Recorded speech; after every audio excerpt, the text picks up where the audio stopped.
Um,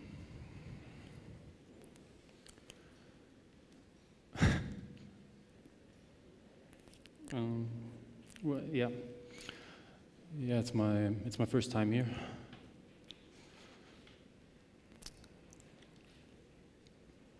I think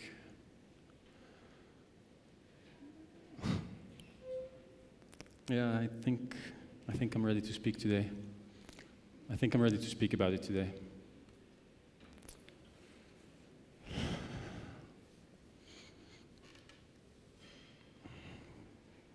Jesus, the time is running. Hello, I'm Patrick, and I'm a feminist. Like, you know, at an anonymous meeting, you're supposed to say, "Hello, Patrick." So let's try this again. Hello, I'm Patrick, and I'm a feminist who's doing porn. Hello, Patrick. Ah, very good. Thank you very much. It wasn't so hard after all, was it? Feels good once you're done. So this is not my place, actually. I'm pretty confident and proud of what I do or what I am. I even told my grandmothers. I don't know if they give their friends when they go to church on Sunday the same story, but I did. But this is the place in which many people see themselves when it comes to feminism. Like, maybe they agree with a general idea, maybe they even walk like a feminist, talk like a feminist, but they feel pretty uncomfortable when it comes to labeling themselves with the term. Many people find the term aggressive, intimidating, maybe even outdated. I mean, is it? Like here in this country, for instance, more women graduate at universities, but most of the leadership positions are held by men. We still have a pay gap, it's still much more difficult to prosecute rape than to defend against the accusation on trial. And this is not only a problem in legal terms. I mean, this lies deep within our culture. It's like a mindset. It's like, for example, when it's about domestic violence, we don't ask first, why did he do it? We ask first, what did she do to provoke it? We don't ask first, why didn't he stop? We ask first, why didn't she just leave? When it's about rape, we worry so much about women's clothes and behavior and worry so little about the question why men actually rape. So I don't think that it's outdated or that those who still fight for equality go too far. I think that's a daydream. But they even invented like an insult for us, calling us feminazis. Many people have the image of feminists of being like those angry, militant people with like hairy armpits, dressed like guys. So, well, let's put it to the test. Let's do the checklist on me. Like the hating man thing about feminists would be an interesting kind of like auto-aggressive behavior, I guess. What about the hairy armpits? I'm not going to take off the shirt. Well, I'm dressed like a guy, so like part of the cliche proves to be right. Well, what we're actually talking about when we talk about feminism is that it's one of the biggest and most influential human rights movements in history.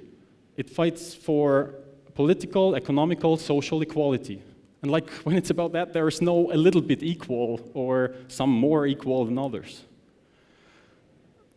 But still, a lot of women and much more men don't identify as feminists. As if, here's like a row of as ifs coming,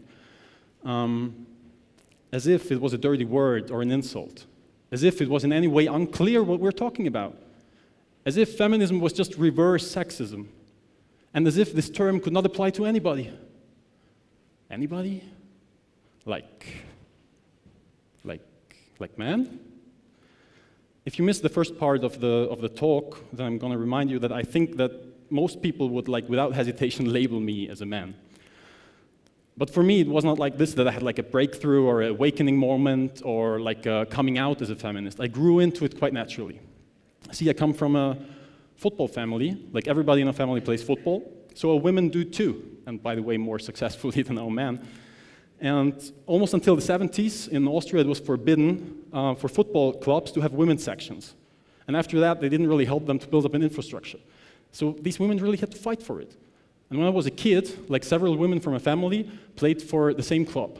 And they won the national title year after year after year after year, like almost all of the 90s. We had several national players over decades in our family, only female. Our men never made it that far. So this was my normal. This was where I grew up, at women's football pitches. But even as a kid, I realized that there's some people coming up time after time who don't like it, who get really insulting about it, who try to tell these women what they should or shouldn't do. They wanted to put them in another place, mostly a domestic place. But you know, these women, they just didn't care.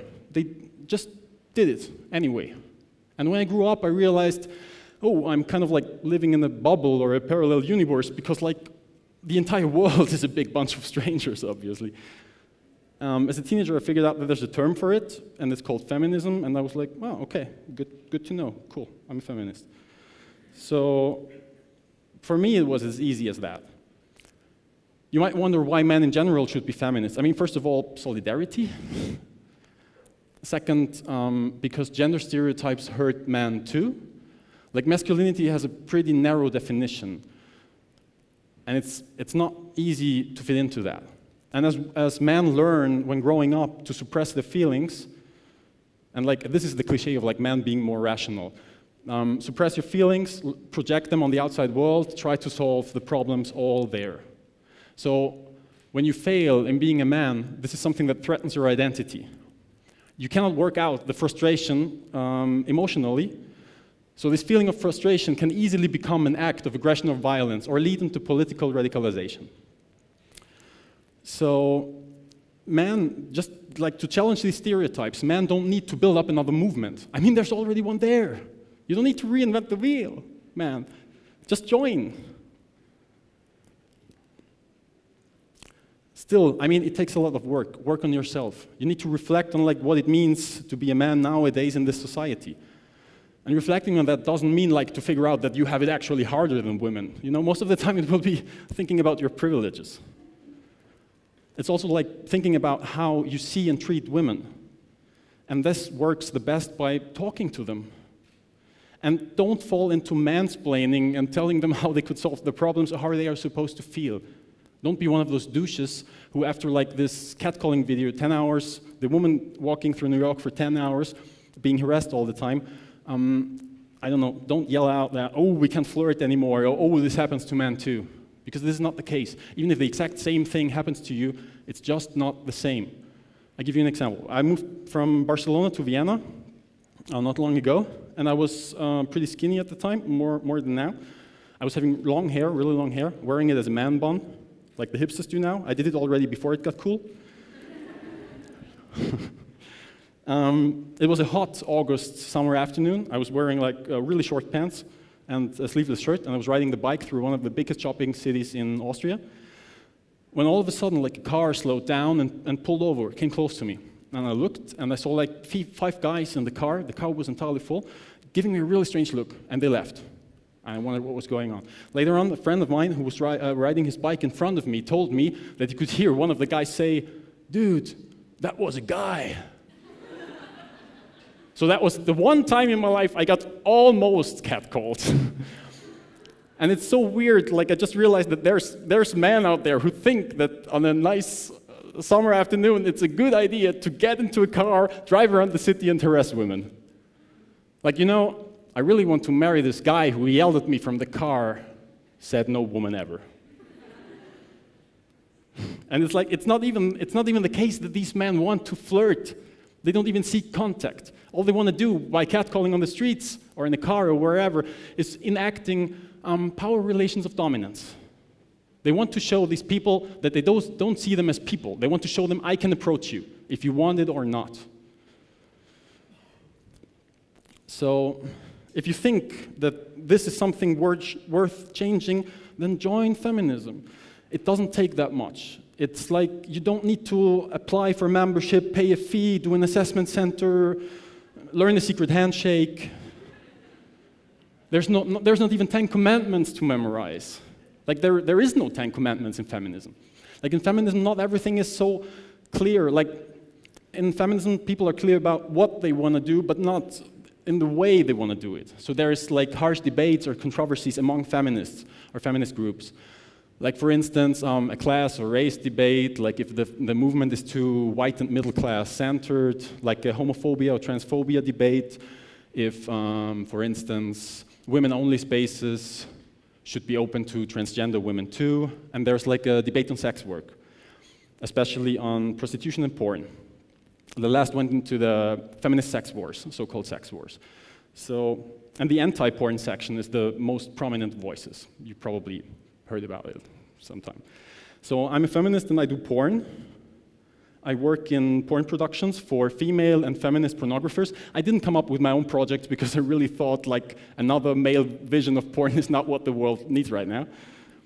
And I lecture about porn and I write about porn.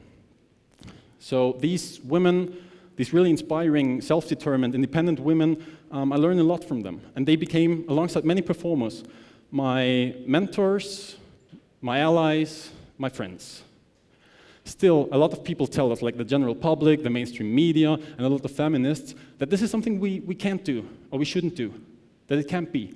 That for them, porn by definition is something that degrades women or is violent to women.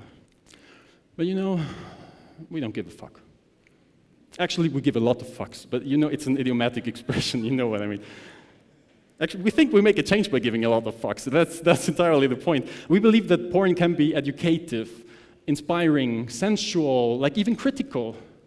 We believe that by changing the image of porn, we can challenge like gender roles in society or views on sexuality or body issues. We believe that by changing the way we produce porn, we can help the people that work in the industry more than decades of anti-porn campaigns that try to ban porn and push them into illegality did.